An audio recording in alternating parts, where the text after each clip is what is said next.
Shalom. Ada sukacita, banyak berkat, duit lancar. Tuhan Yesus memberkati kita semua, sahabat Richard Surinta dimanapun saudara berada. Saya Pendeta Richard Surinta hadir untuk memberkati saudara. Ya, salam jumpa bagi saudara sekalian. Ya, sebentar lagi kita akan mulai. Saya mau bicara tentang rumah tangga adalah tempat penyembuhan yang efektif. Ya, saudara yang ada Alkitab bisa ambil. Kita akan belajar bersama ya di pagi hari ini. Baik semua yang bawa Alkitab, mari kita sama-sama lihat di dalam Kejadian 2 ayat 18 ya. Tapi sebelumnya mari kita berdoa ya. Kita berdoa. Bapa, dalam nama Yesus hamba berdoa untuk live streaming sahabat Richard Surinta yang akan dimulai. Tuhan berkati semua mereka yang hadir dan yang belum masuk. Tuhan berkati sehingga semua kami yang mendengar firman ada kekuatan baru dan membangun keluarga yang baik dan keluarga yang sehat. Diberkatilah setiap mereka, yang sakit Tuhan sembuhkan, yang susah Tuhan hiburkan, yang terikat Tuhan lepaskan. Biarlah setiap firman memberkati kami semua. Haleluya, dalam nama Yesus. Amin, amin, amin. Baik saudaraku yang kekasih dalam Tuhan, semua yang bisa ambil Alkitab, mari kita lihat sama-sama Kejadian 2 ayat 18. Tuhan Allah berfirman, tidak baik kalau manusia itu seorang diri saja. Aku akan menjadikan penolong baginya yang sepadan dengan dia. Saudaraku yang kekasih dalam Tuhan, kita sering mendengar bahwa orang menunda-nunda untuk menikah.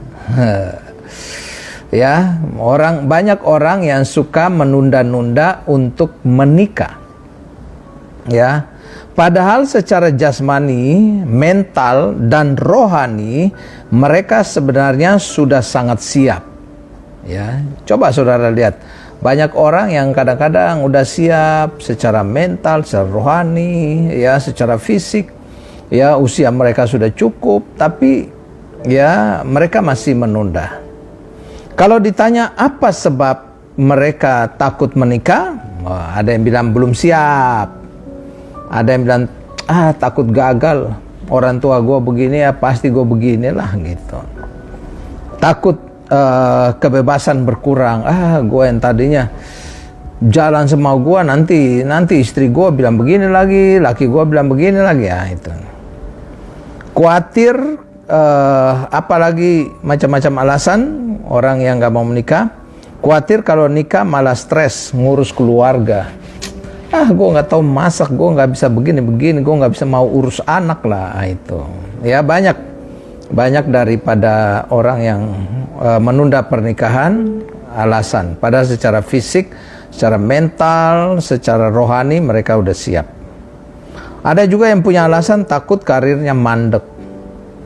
Gue kalau lagi kerja baik-baik, nanti laki gue bilang gak boleh kerja. Itu banyak alasan-alasan seperti itu. Pendapat-pendapat ini sebenarnya salah besar. Ya, saya bilang salah besar. Kenapa saya katakan salah besar? Kalau dijalanin dengan benar, perkawinan itu akan baik, gitu. Ya, justru sebenarnya menjadi tempat penyembuhan, healing, ya, healing yang paling ampuh. Ya, saya udah sering kali bilang, keluarga yang baik itu akan menjadi surga, tapi keluarga yang buruk dia akan menjadi neraka. Saya banyak teman-teman yang ya di sahabat Richard juga yang pernah gagal dalam berkeluarga. Itu sebabnya mereka ada yang menunda pernikahan kembali dan sebagainya. Tapi kalau menurut saya, ya seleksi yang terbaik, tetapi jangan sampai trauma atau perpisahan pertama itu membuat orang tidak mau mengambil keputusan untuk menikah lagi, ya. Jadi kalau kita lihat sini bahwa pernikahan itu kalau kita jalani dengan benar, rumah tangga itu akan menjadi healing, ya, tempat penyembuhan, ya, tempat penyembuhan. Nah, tentu penyembuhan ini lebih bersifat psikis, ya, jiwa, ya, jiwa. Jadi orang kalau berkeluarga itu jiwanya itu tenang, sukacita, begitu. Tetapi ingat, walaupun dia bersifat psikis, ada hubungan dengan fisik. Itu sebabnya saya selalu bilang bahwa manusia itu adalah makhluk yang psikosomatis. Antara jiwa dan tubuh itu sangat berhubungan, ya. Jadi saudaraku yang kasih dalam Tuhan, itu sebabnya. Nah, pertanyaan untuk saudara semua, ya, pertanyaan untuk saudara, ya.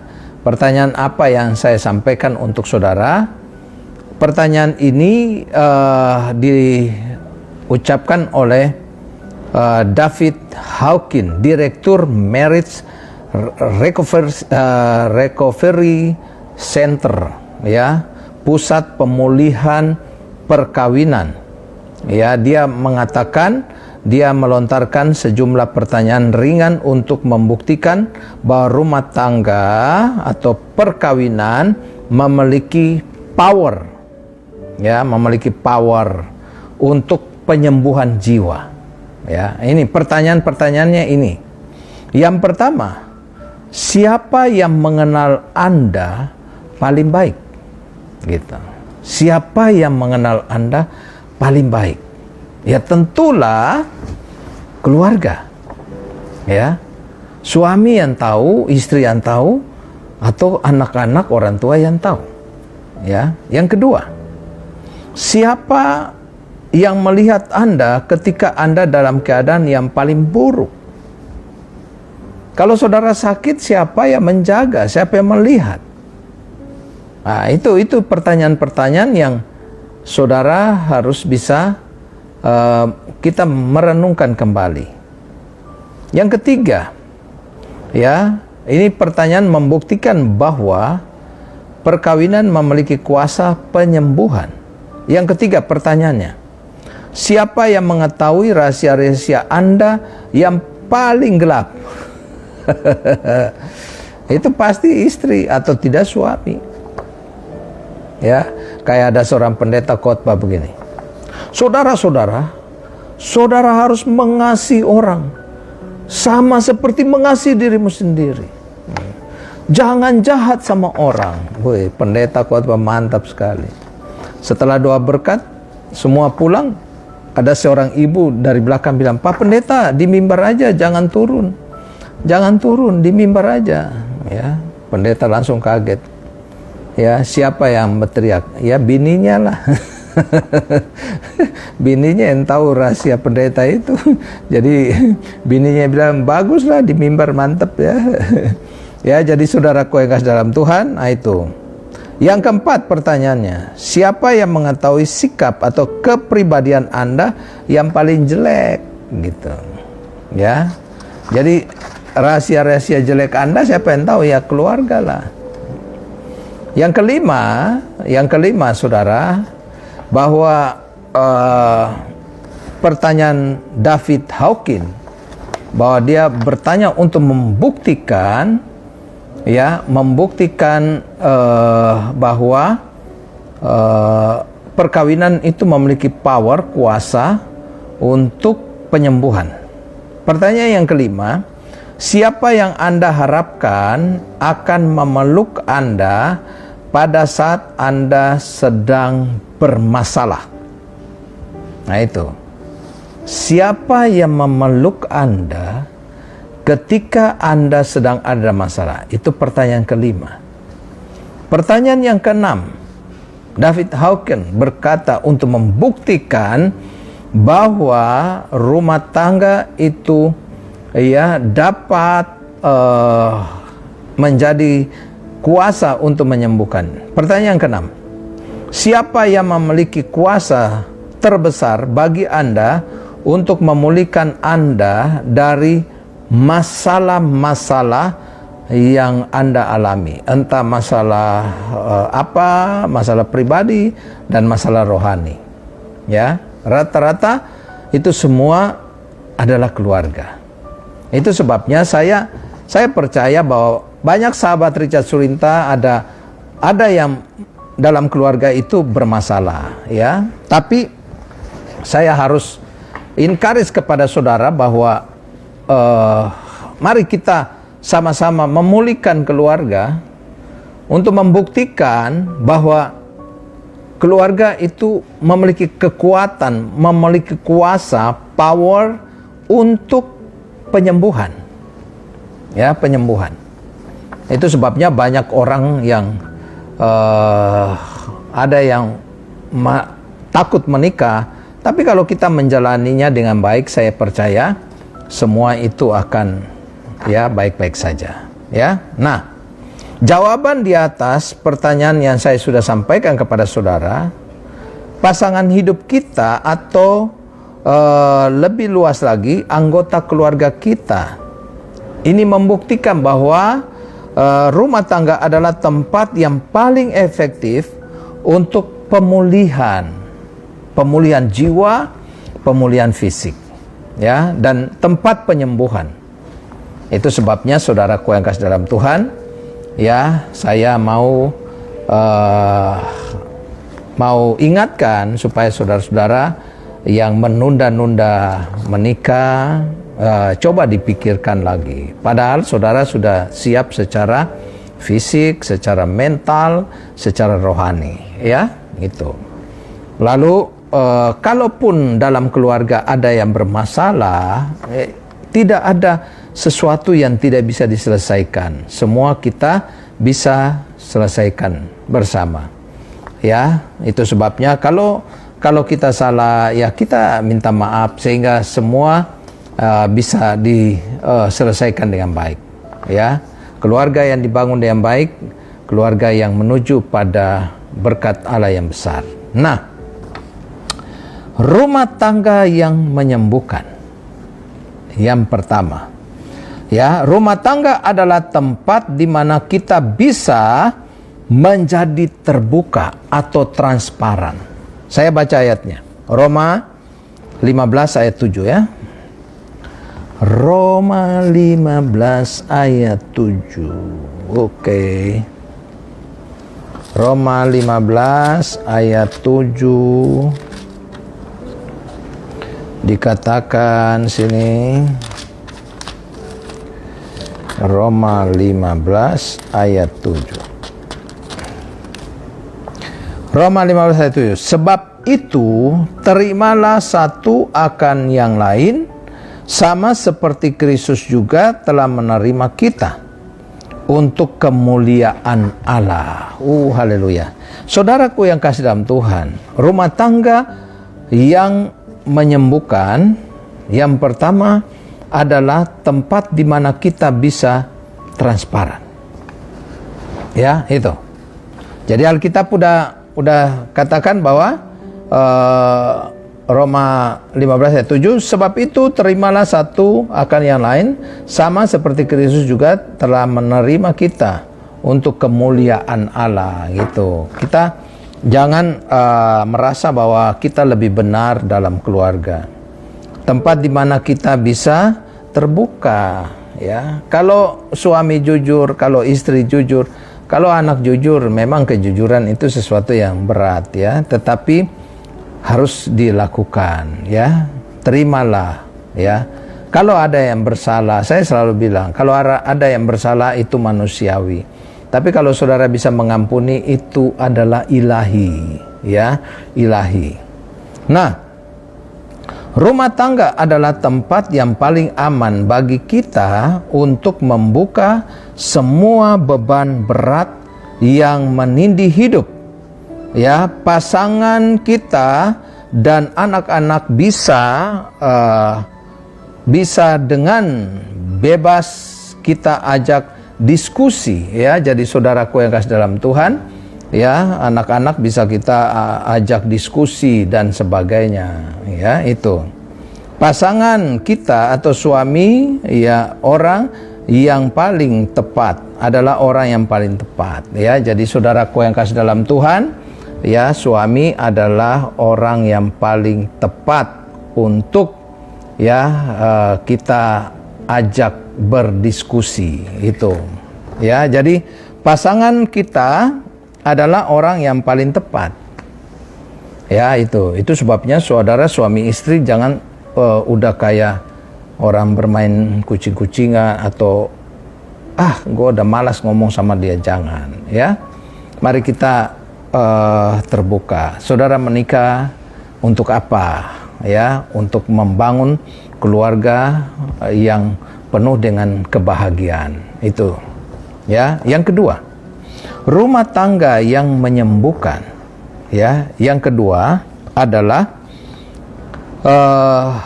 tempat di mana kita berani mengungkapkan rahasia kita, ya. Itu tempat di mana. Coba kita baca Ibrani 10 ayat 24, ya. Ibrani 10 ayat 24. Ya, Ibrani 10 ayat 24. Dikatakan di sini, ya, Ibrani 10 ayat 24. Dan marilah kita saling memperhatikan supaya kita saling mendorong dalam kasih dan dalam pekerjaan kita. Oh, haleluya. Jadi kita lihat di sini bahwa saudaraku yang kasih dalam Tuhan, yang kedua bahwa rumah tangga adalah tempat kesembuhan. Dikatakan di sini rumah tangga tempat di mana kita berani mengungkapkan rahasia. Maaf ya, papa ada salah.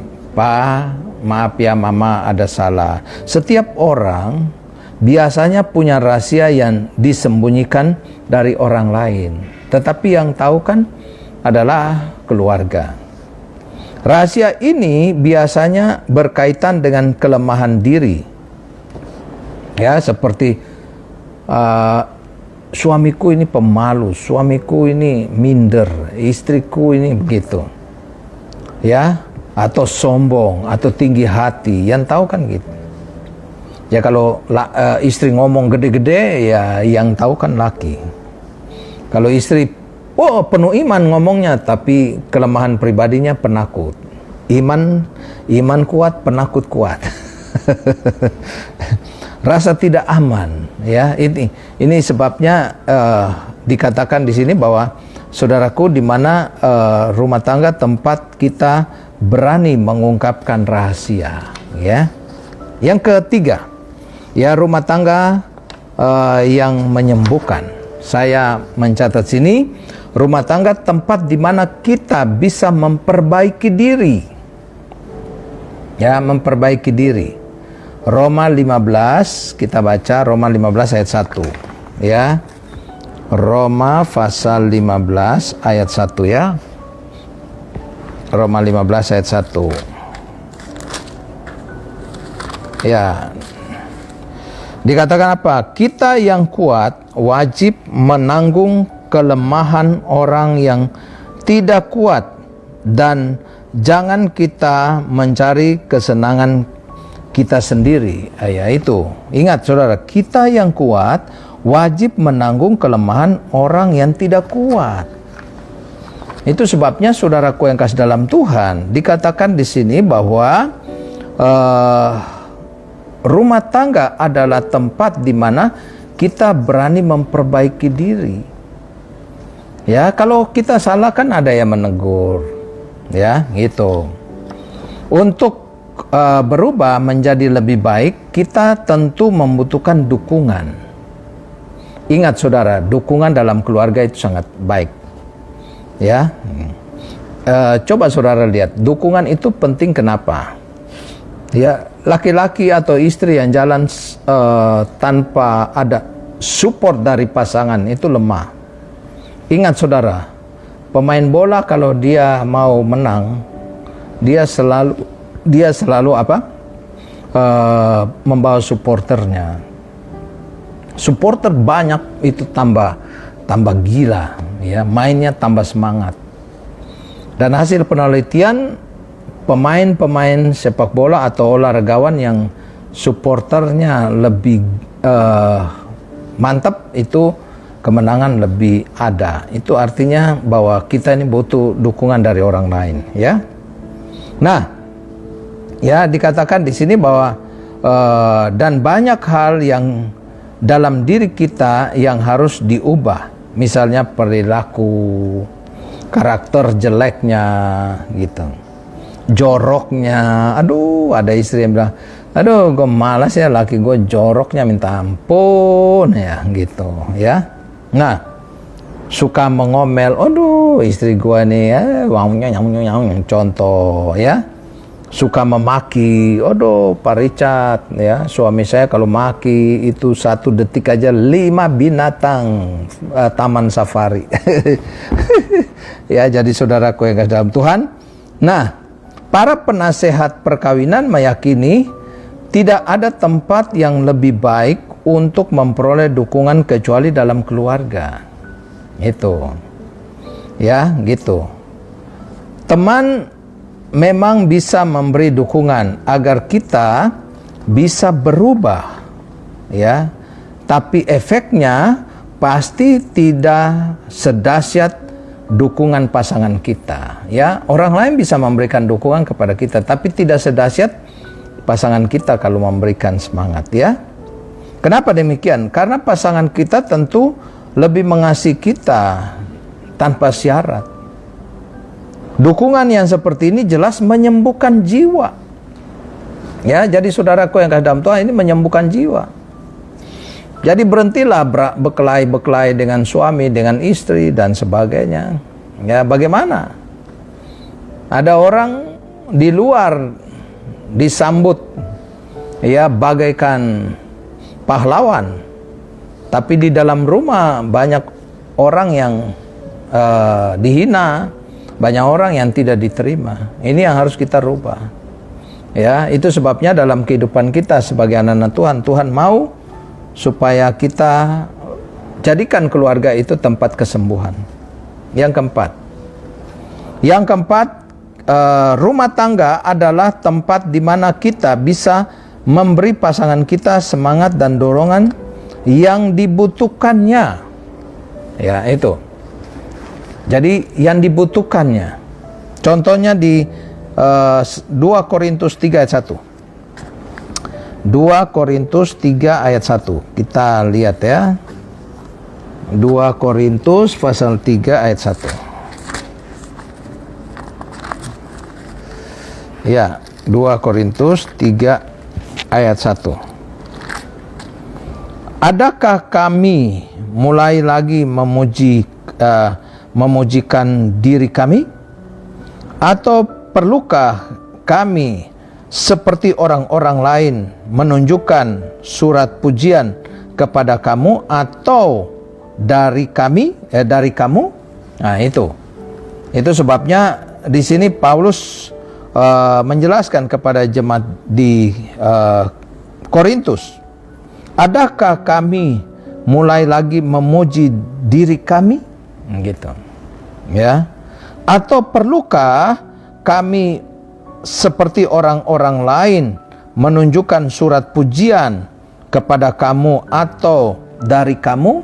Ya, itu sebabnya dikatakan sini rumah tangga itu tempat di mana kita bisa memberi pasangan kita semangat dan dorongan yang dibutuhkan, gitu. Ya, jadi kita coba kita bandingkan dengan Galatia 6 ayat 2. Ya, Galatia pasal 6 ayat 2.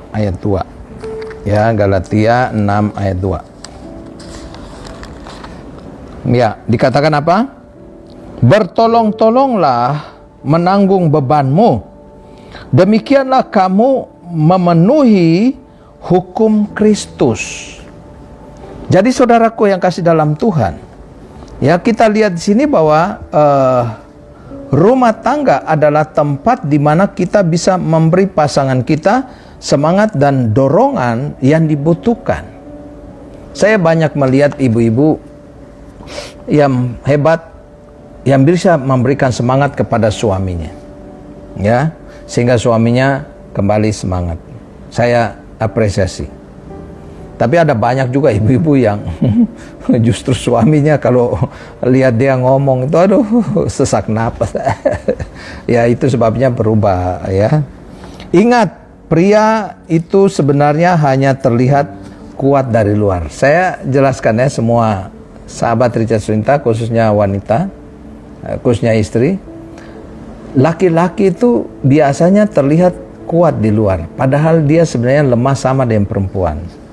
Ya, ini hasil penelitian yang saudara harus tahu. Ya, di sini peran istri.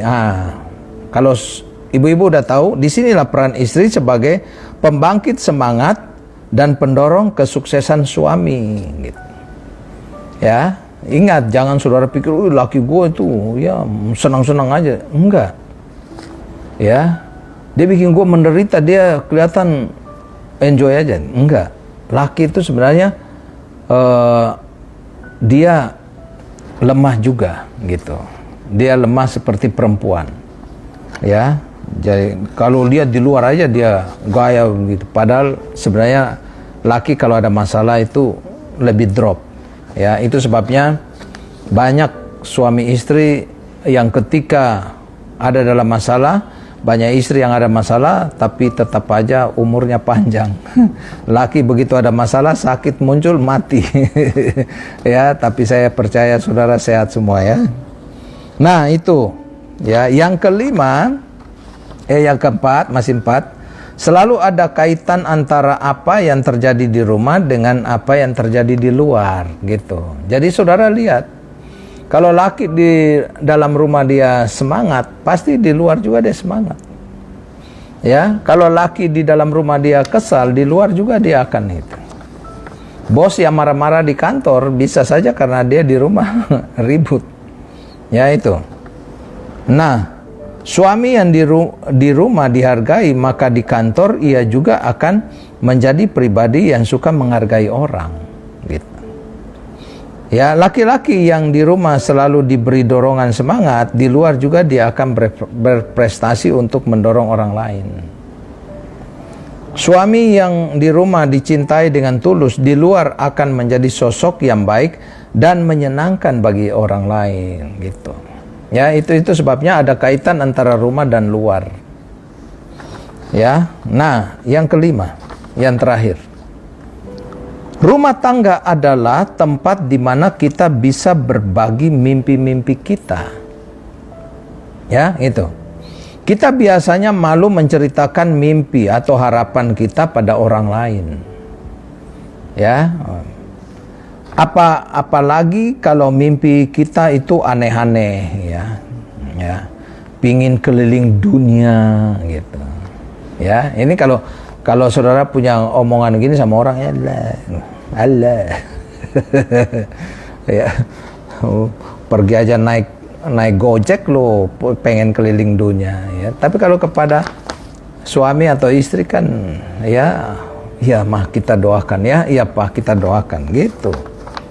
Ya, itu sebabnya apabila kita kalau punya keinginan kita yang aneh-aneh, ya, pingin menyelam di Bunaken atau Raja Ampat, ya, pingin berwisata safari di Afrika Selatan, pingin ambil S2, S3, ya, dan sebagainya. Ya, kalau kita ngomong sama orang lain bilang kita ini terlalu aneh, ya. Tapi kalau kita ngomong kepada keluarga, ya pasti ada dukungan, ya, untuk itu. Tapi kalau kita bagikan share ini kepada pasangan kita, ya, kita tidak takut ditertawakan, ya, tidak takut ditertawakan. Tapi kalau sama orang lain pasti ditertawakan, ya. Malahan kemungkinan besar kita akan didukung untuk terus maju. Kita doakan satu saat kita ke Israel, gitu. Ya, satu saat kita akan keliling dunia. Keadaan seperti ini jelas menyembuhkan jiwa. Saya banyak membawa orang ke Israel dan ada orang yang punya duit tapi nggak punya waktu. Ada orang yang nggak punya duit tapi dia pergi berkali-kali. Dia pergi ke Israel. Dia bilang sama suaminya, "Pak, aku kayaknya harus ke Israel."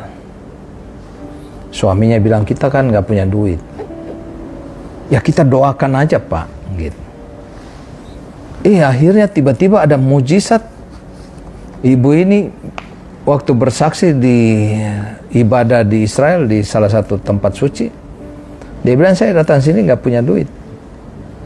Saya nggak ada keluarkan satu peser pun." Oh gitu. Saya langsung bercanda ya. "Loh, ibu nggak punya duit kok bisa ada di Israel?"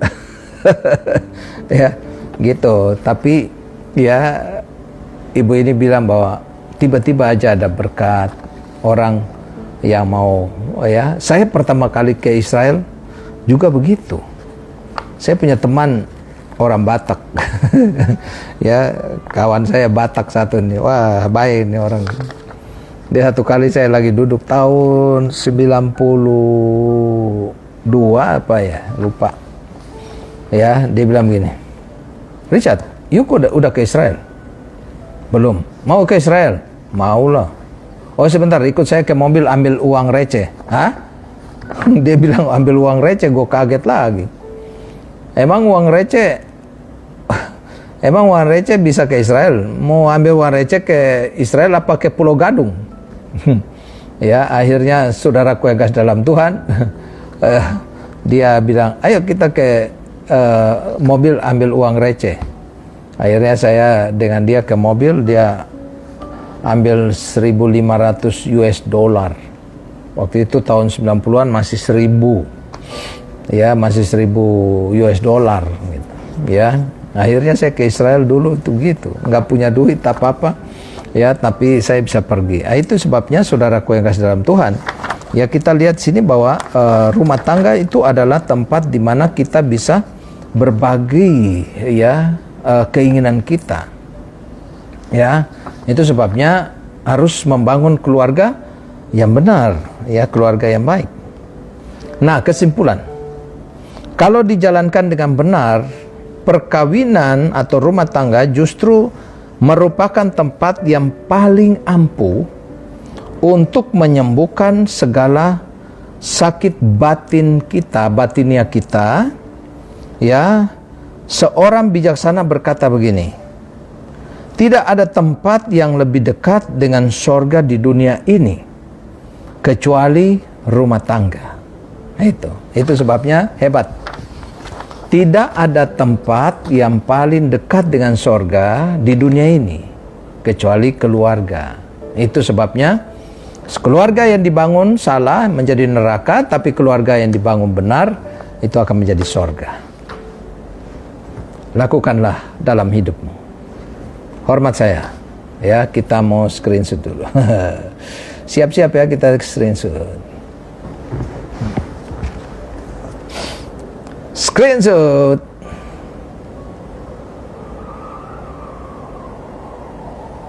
Hormat. Salam sehat. Semua sahabat mantap.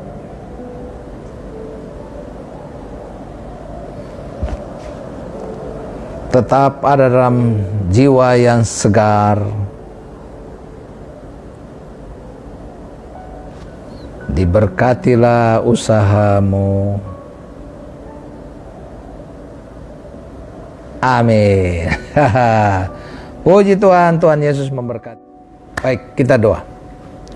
Bapa, dalam nama Yesus, hamba doa untuk semua sahabat Richard Surinta yang hari ini hadir maupun tidak sempat hadir. Tuhan berkati sehingga di hari Sabtu ini, weekend ini, mereka yang kerja boleh mereka silakan bekerja, dan mereka yang sedang berjuang dalam menjalani hidup ini, Tuhan berkati. Khusus hari ini kami bicara tentang keluarga. Tuhan berkati keluarga masing-masing, dan biarlah keluarga menjadi tempat penyembuhan. Dan kami doa untuk bangsa dan negara yang kami cintai ini dijauhkan dari segala masalah-masalah dan juga khusus virus COVID-19 dihalaukan. Kami doa juga untuk menyambut Natal, biarlah gereja-gereja yang buka ibadah, Tuhan tolong, Tuhan jaga, jangan sampai terkena COVID-19.